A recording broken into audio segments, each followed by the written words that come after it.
Who's responsible for this? HCA ఏం చేస్తుంది? ఒకసారి హైదరాబాద్ స్టేడియం మీరు వెళ్ళండి, వర్స్ట్ స్టేడియం. మనం లాస్ట్ 5 yearsలో చూసుకుంటే ఎంతమంది ఇంటర్నేషనల్ క్రికెటర్లను ప్రొడ్యూస్ చేసినాం. ఈవినింగ్ టైంలో, మార్నింగ్ టైంలో ఇప్పుడు మనం రోడ్ మీదకి వెళ్ళండి, ఎంతమంది మీకు కిట్ బ్యాగ్లు వేసుకొని కనిపిస్తారు రోడ్ల మీద. టికెట్ ఇష్యూలో చూడొద్దు, ఇది ఒక కల్చరల్ ఇష్యూ, ఇది ఒక సిస్టమిక్ ఇష్యూ. నమస్తే ఆలస్, వెల్కమ్ టు రాగడి క్రికెట్ షో. ఇది ఒక sad day, especially Hyderabad cricket హిస్టరీలో. చాలా మంది దీన్ని బ్లాక్ డే అంటా ఉన్నారు, and I agree with them. మనకు తెలుసు కరెంట్ ఆన్ గోయింగ్ ఆస్ట్రేలియా సిరీస్లో సండే రోజు మ్యాచ్ హైదరాబాద్లో జరగబోతోంది. అండ్ ఆ మ్యాచ్ గురించి టికెట్లు ఏవైతే ఉన్నాయో సింగిల్ కౌంటర్లో ఫిజికల్గా అమ్మాలని ఒక గ్రేట్ డెసిషన్ తీసుకుంది మన హెచ్సిఏ. వాళ్ళు ఏం ఎక్స్పెక్ట్ చేసి ఈ డెసిషన్ తీసుకుర్రో నాకైతే తెలియదు, కానీ ఐ డోంట్ నో ఇంతకన్నా దారుణమైన మిస్ మేనేజ్మెంట్ క్రికెట్ హిస్టరీలోనే మనం చూసి ఉండకపోవచ్చు. అండ్ ఈ miss management with in the HCA doesn't start today. మనం హిస్టారికల్గా చూసుకోండి, ఒక క్రికెట్ అసోసియేషన్ పనింటి క్రికెట్ని డెవలప్ చేయడం విత్ ఇన్ ఇట్స్ రీజన్. మనం లాస్ట్ 5 yearsలో చూసుకుంటే ఎంతమంది ఇంటర్నేషనల్ క్రికెటర్లను ప్రొడ్యూస్ చేసినాం. సిరాజ్ ఒక్కడు ఉన్నాడు, ఆయన కూడా టీంలో కన్సిస్టెంట్గా ఆడాడు, but that's a different matter. ఒక్క పేరొందిన పేరుని మనం ప్రొడ్యూస్ చేయగలిగినాం లాస్ట్ 5 yearsలో. 100 ఏళ్ల పైన క్రికెట్ చరిత్ర ఉన్నది హెచ్సిఏకి. ఆఫ్టర్ వివిఎస్ లక్ష్మణ్ ఎంతమంది కన్సిస్టెంట్గా ఇండియా కాడే ప్లేయర్లను ప్రొడ్యూస్ చేసినాం మనము. Why are we not able to produce players? కన్సిస్టెంట్గా నేను ఒక విషయం చూస్తున్నా, హైదరాబాద్లో క్రికెట్ పట్ల ఇంట్రెస్ట్ అనేది తగ్గిపోయింది. పిల్లలకి చూస్తారేమో, కానీ క్రికెట్ నేర్చుకోవాలి, ఆడాలి అన్న ఒక జీల్, ఒక ప్యాషన్ అయితే నాకు కనిపిస్తలేదు. ఈవినింగ్ టైంలో, మార్నింగ్ టైంలో ఇప్పుడు మనం రోడ్ మీదకి వెళ్ళండి, ఎంతమంది మీకు కిట్ బ్యాగ్లు వేసుకొని కనిపిస్తారు రోడ్ల మీద. మేమంతా క్యాంపులకి, కోచింగ్లకి పోయిన వాళ్ళమే. మా టైంలో చాలా కష్టం, నేను చెప్తున్నా. మా టైంలో క్యాంప్కి, కోచింగ్లకి పోవాలంటే చాలా కష్టం. ఎందుకంటే సరైన ఫెసిలిటీలు ఉండేవి కాదు, ఉన్నాయి కూడా చాలా దూరంగా ఉండేవి. సో ఒక స్టూడెంట్ లేకపోతే ఒక యంగ్ బాయ్ అంత దూరం ఎట్లా ట్రావెల్ చేస్తాడు? ఎవరన్నా రోజు కన్సిస్టెంట్గా డ్రాప్ చేయాలి, బట్ అది చాలా కష్టం. సో ఏదైనా ఆల్టర్నేటివ్ బస్సులో, సైకిళ్ళ మీదనో పోవాలి. సైకిళ్ళ విషయానికి వస్తే ఈ స్టేడియంల దగ్గర అవి చాలా రిస్కీ. సైకిల్ ఊకే పోతూనే ఉంటే, దొంగతనం అయితేనే ఉంటాయి, అండ్ ఎవరు ఏం చేయలేరు. పేరెంట్స్ ఏం చేయగలుగుతారు? ఎస్పెషల్లీ ఒక 10-15 years బ్యాక్ ఒక సైకిల్ కొనిస్తారు, అది పోతే మ్యాక్సిమం 2 కొనిస్తారు. 3 సైకిల్ అయితే కొనిలేరు కదా. సో ఒక కోచింగ్ తీసుకునే young person 5-6 kilometers everyday kit bag వేసుకొని బస్సులెక్కి లేకపోతే నడుచుకుంటూ అంత దూరం పోయి రావాల్సింది.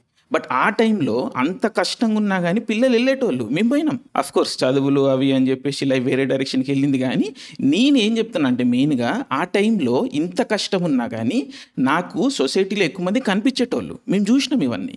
కానీ ఈరోజు ఫెసిలిటీస్ బెటర్ అయినాయి, ట్రాన్స్పోర్టేషన్ బెటర్ అయింది, డబ్బులు కూడా పెరిగినాయి సొసైటీలో. కానీ హైదరాబాద్లో క్యాంపులకు కానీ కోచింగ్లకి వెళ్ళే పిల్లలు సంఖ్య తగ్గిపోయింది, కనిపిస్తలేదు మనకి విజిబుల్గా. దీనికి ముఖ్య కారణం ఏంటి? హైదరాబాద్ నుంచి వీళ్ళందరినీ ఇన్స్పైర్ చేయడానికి ప్లేయర్లు లేరు. And who's responsible for this? HCA ఏం చేస్తుంది? మొన్నటి వరకు హెచ్సిఏ ప్రెసిడెంట్లు వాళ్ళు నాన్ క్రికెటర్స్ ఉన్నారు, అందుకని క్రికెట్ సరిగా మేనేజ్మెంట్ అయితే లేదని చెప్పారు. ఈ రోజు ప్రెసిడెంట్లు అయితే క్రికెటర్లే ఉన్నారు కదా, మరి ఏం చేస్తారు వాళ్ళు? కంప్లైంట్ చేయడం తప్పించి, మిస్ మేనేజ్మెంట్ చేయడం తప్పించి. దీన్ని మనం ఒక మైక్రోకాజంలో, ఇదేదో టికెట్ ఇష్యూలో చూడొద్దు, ఇది ఒక కల్చరల్ ఇష్యూ, ఇది ఒక సిస్టమిక్ ఇష్యూ. ఒకసారి హైదరాబాద్ స్టేడియం మీరు వెళ్ళండి, వర్స్ట్ స్టేడియం. మీరు ఒకవేళ స్టేడియంలో కానీ మ్యాచ్ చూడకపోతే ఇది నేను మీకు ఎక్స్ప్లెయిన్ చేయలేను. టీవీలో మ్యాచ్ చూడడానికి, స్టేడియంలో మ్యాచ్ చూడడానికి చాలా డిఫరెన్స్ ఉంది. అది ఎంత యావరేజ్ మ్యాచ్ అయినా, ఎంత బోరింగ్ మ్యాచ్ అయినా కానీ స్టేడియంలో చూస్తే ఆ ఎనర్జీ, ఆ ఫీలే వేరే ఉంటుంది. It's a great environment to be in. అలాంటిది హైదరాబాద్లో ఏ టైంలో కూడా ఒక గ్రేట్ స్టేడియం కల్చర్ లేదు, గ్రేట్ స్టేడియం హిస్టరీ లేదు. ముందు నిల్బీ స్టేడియం అయితే ఇంతంత ఉంటుండే, సరే అది వదిలేయండి, పెద్ద స్టేడియం కట్టినాం. కానీ ఏ రోజు మనం ఉప్పల్ స్టేడియం సరిగా మెయింటైన్ చేసినాం? ఉప్పల్ స్టేడియం పోనీకి రోడ్ ఎట్లుంటుంది? ఒక ఇంటర్నేషనల్ ప్లేయర్ రోడ్ అని వచ్చిండు అనుకో, హైదరాబాద్ కంటే ఎట్లుంటుంది చూడనికి, ఎట్లుంటుంది? అండ్ ఆ స్టేడియంలో సీటింగ్ ఎట్లుంటుంది, టాయిలెట్లు ఎట్లుంటాయి? మనం మనుషులం కదా? పెరిగింది కదా ఈరోజు, భారత స్థాయి పెరిగింది, భారత్ ఎదుగుతుందంటే దానికి అర్థం ఏంటి? We're able to spend more. When we're able to spend more, why are their facilities not increasing? అరే నీ టాయిలెట్లు ఉండే స్టేడియంలో ఏడాదికి ఒక మ్యాచ్ అవుతుంది. ఇప్పుడు నువ్వు 1000 రూపాయలకి 2000కి అమ్ముతున్న టికెట్లు 3000కి అమ్ము, కొనరా మనుషులు కొంటారు. But give them the opportunity, provide them better facilities. Why are we still treated like cattle? మనుషుల్ని జంతువులాగా ఎందుకు ట్రీట్ చేస్తాం మన దేశంలో? పైసలు ఇచ్చి టికెట్ కొనుక్కోవడానికి పోతే స్టాంపీడ్ అవుతుందా? లాఠీ చార్జ్ అవుతుందా? అంటే మనుషులు కాదా? ఇంకెప్పుడు దొరుకుతుంది ఒక ఇండివిజువల్కి అనేది డిగ్నిటీ మన కంట్రీలో? అండ్ దీనికి కారణం ఏంటి? ఇంకొక అవెన్యూనే ఇవ్వలేదు కదా. నువ్వు ఇప్పుడు క్రికెట్ ఆడడం చూడాలనుకుంటూ స్టేడియంలో, it's a great feel, I understand. So వాడు కొనాలనుకున్న వానికి నువ్వు ఆల్టర్నేటివ్ ఆపర్చునిటీస్ ఇవ్వలేదు. ఒకటే దగ్గర కొనాలని చెప్తున్నావు, కొననీకి వచ్చి లైన్లో నిలబడితే నువ్వు లాఠీ చార్జీలు చేపిస్తున్నావు, స్టాంపీడ్లు చేపిస్తున్నావు. Then what is the purpose? అంటే అంత ఫర్ గ్రాంటెడా? ఒక ఫ్యాన్ అనేటోడు, ఒక ఆడియన్స్ అనేవాడు ఎవరి మీద నడుస్తుంది? ఈ టోటల్ సిస్టమ్ ఎవరి మీద నడుస్తుంది? ఫ్యాన్ లేకుండా నేను నడుస్తుందా? అండ్ దీనికి రెస్పాన్సిబుల్ ఎవరు? అందరూ వచ్చి వాళ్ళ మీద వీళ్ళు చేయలేపుతారు, వీళ్ళ మీద వాళ్ళు చేయలేపుతారు. అల్టిమేట్లీ ఏం జరిగింది? హెచ్సిఏ మారిందా? హైదరాబాద్ క్రికెట్ స్టేటస్ మారిందా? ప్లేయర్లు సడన్ గా జనరేట్ అవుతుర్రా? ఏమైతుంది? I don't understand. ఇది సిస్టమిక్ ఇష్యూ, మీరు అర్థం చేసుకోవాలి. This is not a one of incident, this is a systemic incident. ఎప్పుడు హెచ్సిఏ గురించి న్యూస్ వచ్చినా కానీ ఒక్క పాజిటివ్ న్యూస్ రాదు. ఆ స్టాఫ్కి పేమెంట్ లేదని, హెచ్సిఏ పాలిటిక్స్ అని, ఇంకోటని మంచి వార్తనే రాదు హెచ్సిఏ అంటే. హెచ్సిఏ టైటిల్ కనిపిస్తేనే చదవడం మానేసినాం మేము న్యూస్. అది పరిస్థితి.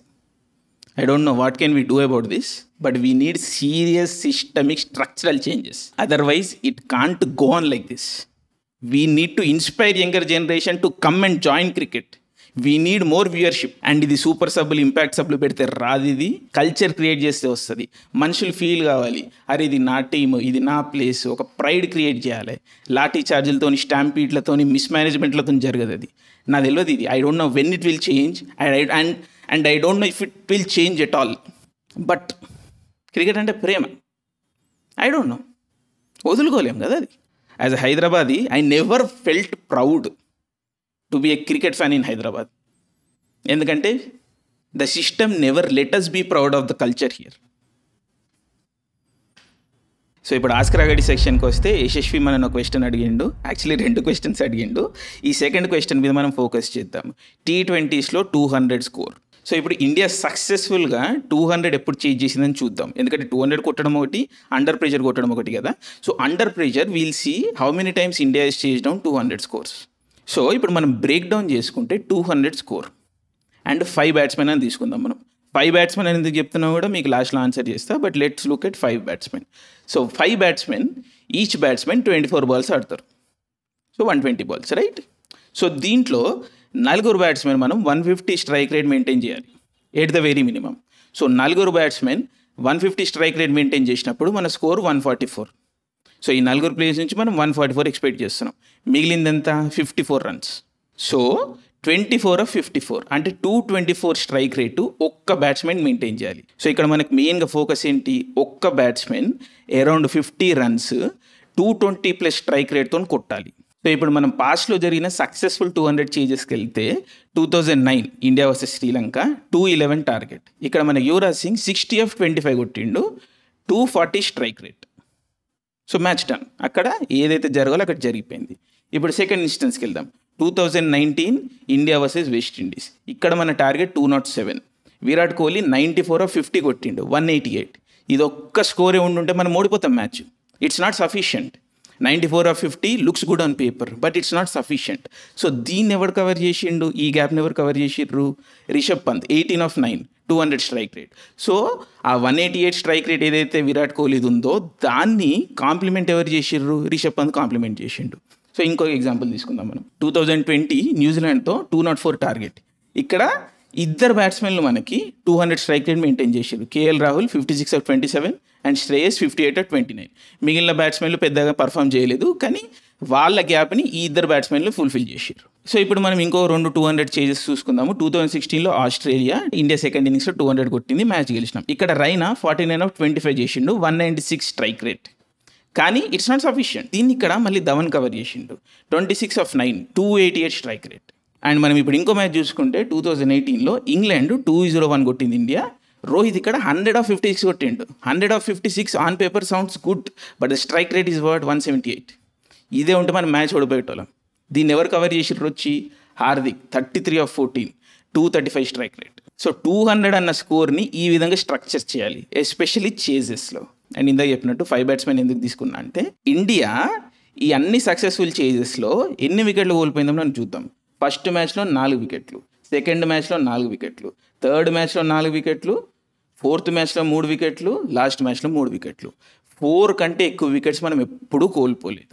అండ్ మనకి వీటన్నిటిలో కన్సిస్టెంట్గా పవర్ ప్లేలో 55 కన్నా ఎక్కువ రన్స్ రావాలి అండ్ 1 లేదా దానికన్నా తక్కువ వికెట్లు కోల్పోవాలి.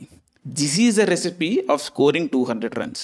So this is how you need to structure a game. And power play అనేది సరిగా లేకపోతే మనం మ్యాచ్ గెలిచినట్టు చరిత్రలోనే లేదు. సో హిస్టారికల్ ఇండియాలో ఎప్పుడైనా కానీ లోవర్ ఆర్డర్ బేస్డ్ మనము మ్యాచ్లు గెలవము, ఎస్పెషలీ హై స్కోరింగ్ గేమ్స్లో. సో మన స్ట్రెంగ్త్ ఎప్పుడు top order and middle order. And ఈ మిగిలిన మ్యాచెస్లో మనకి ఎవరు కన్సిస్టెంట్గా మ్యాచ్లు గెలిపిస్తూ ఉన్నారు ఆర్ ఇంపాక్ట్ క్రియేట్ చేస్తూ ఉన్నారు? KL Rahul, Hardik Pandya, Shreyas Iyer and Rishabh Pant. And ఈ నలుగురిలో మిగిలిన ముగ్గురు ఇప్పుడు మన ప్లేయింగ్ స్క్వాడ్లో ఉన్నారు. ఒక్క పర్సన్ లేడు, శ్రేయస్ అయ్యర్. ఆయన ఎవరి ప్లేస్లో రావాలి? Virat Kohli. The solution is simple. Virat Kohli cannot play in this format. Anchor role అంటే యాంకర్ రోల్ ఏది? 130, 140 స్ట్రైక్ రేట్లో కొడితే నడవదు. Even your so called anchors should play around 150 strike rate in a high scoring match. Low scoring వేరే concept, దాన్ని మనం వేరే ఇష్యూలో ట్యాకిల్ చేద్దాము. But in modern day cricket which are scientifically constructed to be power hitting places, people like Virat Kohli cannot perform. So India achieve చేయాలి అంటే మన past సక్సెస్ని అనలైజ్ చేసుకుంటే ఈ స్ట్రాటజీలో వెళ్ళాలి, ఈ ప్లేయర్స్ మీద ఫోకస్ చేయాలి. These are the best option that we have currently. Of course ఇంతకన్నా బెటర్ ప్లేయర్ మనం ప్రొడ్యూస్ చేస్తే that's a different discussion. But as of today, as we're not able to produce new players, ఈ ఉన్న ప్లేయర్స్లో మనం పని కానియాలంటే ఈ స్ట్రాటజీలో వెళ్ళాలి. So this is the show for today. Sad day for Hyderabadi cricket, but hopefully we can bounce back. But anyway, మీకు ఈ వీడియో నచ్చినట్టయితే లైక్ చేయండి, షేర్ చేయండి, సబ్స్క్రైబ్ చేయండి. That's it guys.